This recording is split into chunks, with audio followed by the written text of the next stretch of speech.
Let me turn to you now because you have this exclusive new reporting. Take us behind the scenes. What are you learning about the president's abrupt decision to halt his plan to try to escort ships through the Strait of Hormuz? Yeah, so we saw senior Trump administration officials defending and lauding this new Project Freedom after President Trump announced it on social media on Sunday afternoon.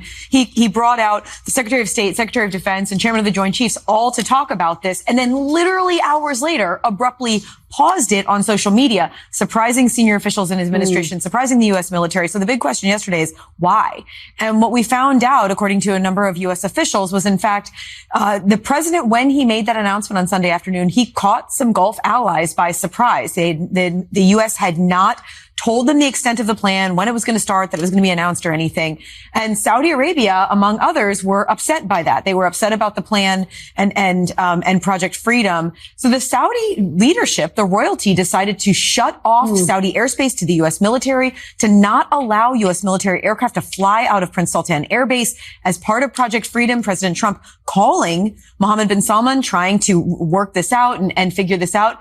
The call didn't resolve the issue. And then only hours later, President Trump decided to pause this Project Freedom, which, by the way, at this point doesn't look like it's coming anywhere close to actually restarting. It's just extraordinary that Saudi Gulf allies would be that caught off guard by a decision so significant. There are now reports that Saudi Arabia, Kuwait potentially lifting some of the restrictions on access to its bases. What are you hearing about that? Yeah, soon after the pause, they acknowledged that they would lift those restrictions. So that's not a surprise. We believe they've been open now for some time. So it was really with respect to Project Freedom that those restrictions were put in place. Oh. And we've been watching the flight trackers. You can see U.S. military aircraft have been flying today again. Yeah. What does all of this say, though, Courtney, about the broader coordination or potentially lack thereof between the United States and its allies in the region? Look, there's no question that the U.S. undertook this war with Israel back in February, and that there were Gulf allies who weren't sure exactly when it was going to start and were surprised by that. And look at what happened. Many of them took pounding airstrikes, missiles, drones. They lost civilians. They took tremendous damage to infrastructure, civilian infrastructure, military infrastructure throughout the course of that. And so it's not surprising that there would be some hesitancy about this new operation, this new mission, if in fact it wasn't fully vetted, or at least they weren't briefed on the extent of what it was going to look like. Because look what happened on the very first day. The U.S. supported the transit of 2 U.S. flagged ships through this passageway down by the Gulf, the coast of Oman. And the Iranians launched missiles, drones, and fast boats at these ships. The U.S. was able to repel them, but in fact they were attacked during that transit. And Iran fired off additional projectiles at Fujairah. So it did lead to an escalation. That may be part of the reason that some of these allies were so concerned about this Project Freedom. Hello, Bobby Jones here from MeidasTouch and Valor Media Networks. So, Project Freedom, this great complex military exercise to break open the Strait of Hormuz, where it will naturally open, allies will join in, and oil will be free flowing yet once again, is over. It lasted, less than 36 hours. And it's not the amount of time or the bombastic nature of which President Trump announced this. It's the aftermath that should have not just the United States, but the rest of the world concerned.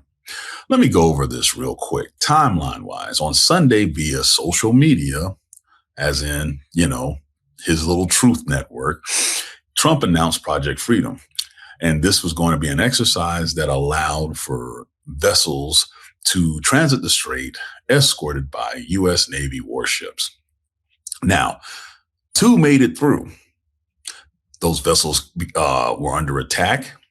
Fortunately, the United States Navy ships did their job, knocked down all incoming threats, and got those 2 out.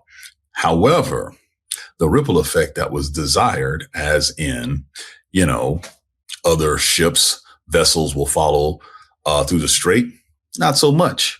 Then it became known that, the United States is not going to do this for every vessel, just U.S. flag vessels. And even then, they have to be willing to go. Insurance companies, still pretty squeamish about this, did not tell their ships to start moving. In steps Saudi Arabia on Monday Turns out nobody, and I mean none of the allies in the Gulf region knew that President Trump was going to do this. This didn't come through official channels, and much like the Trump administration operates, did not come through official chain of command orders. It was just announced. Now, did the United States Navy flex to do it? Sure they did. Of course they did. But after these two vessels made it through, this became, hey, here's a map of the route that we took. We believe it's clear. You should try to run the strait, which of course, none of the tankers did. So Saudi Arabia was upset. Why was Saudi Arabia upset? Because every time the United States makes a move in this area of the world now, it's the allied nations of the Gulf states, Saudi Arabia, Qatar, UAE, Kuwait, Bahrain. These countries are getting slammed in retaliation by Iran. Mind you, all of this kinetic action is happening during a ceasefire. And so as the ceasefire continues, Monday, Trump talks to Saudi Arabia. And Saudi Arabia is pissed. The Crown Prince himself, MBS, is very pissed. And so he basically says, you cannot use our airspace. No overflight for the United States because of the jeopardy that their actions unilaterally taken has put the United States in. So very hard to conduct air operations without Saudi Arabia in that region. President Trump calls MBS. The call fails to persuade him because he consistently realizes that every move that Trump is making Saudi Arabia more and more likely to be targeted. Full stop. And so he couldn't convince him. And then Trump magically announces that Project Freedom is over. One of the most hype and bombastic announcements of a military operation America's ever seen, over in less than 36 hours. But here's the problem. Here's the thing that I have been saying since this conflict started. The logistical nightmare that the United States is having to go through because of strained and destroyed relationships caused by Donald Trump is coming back to haunt the United States. And I'm not just talking about in the Gulf state region. I'm talking about NATO, allies of the United States for literally generations, 80 years, are now stepping up and saying no more. Specifically, the access, the basing, and the overflight aspect of all of this, meaning access to your airspace to overfly and to stage what is necessary to conduct military operations. The Strait of Hormuz is shut off. And so that makes it harder for U.S. Navy ships to go. They can't pull into port anywhere because it's under the umbrella of ballistic missile threat from Iran. So now you're looking at air bases where you have extended range. But unfortunately, if you're not granted overflight, you can't do anything. So just in the Gulf alone, Saudi Arabia suspended overflight operations. They have since allowed it back. But it shows that you cannot rely planning wise on Saudi Arabia anymore. Same with Oman. Oman is literally entirely bordered by the Strait of Hormuz. They want out of this. They want no parts of this either. And so Qatar has made these threats. Kuwait have made these threats. Jordan has made these threats, depending on what area and what mission they were talking about doing. So there's no reliable basing opportunity in the actual region that you're conducting a war in. Follow that up by the NATO allies who have said no to hell no in the past few weeks. Spain was a vehement hell no for all of their airspace, and the base in Rota were home ported U.S. Navy fleets for the Mediterranean. That's where they are. Italy, France, UK, Poland, Austria, even neutral Switzerland was like, no, for over half of the air missions, they wanted to fly en route to the area of responsibility. Switzerland was like, go around. The fact that this is happening to the United States, mainly in an allegiance that the United States created, is mind blowing. And let's be very, very clear.